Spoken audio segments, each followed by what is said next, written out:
داداش راستی تولدت کیه؟ خاک تو سر تولدم امروزه.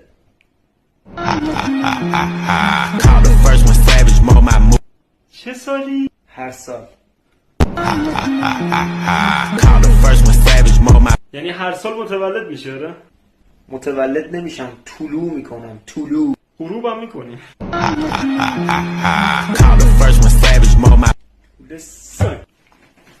پسر بابا تولد مبارک. همون کفشی که میخواستی. واقعا بابا؟ از کجا میدونستی من این کفش دوست دارم؟ داداشت بهم بود.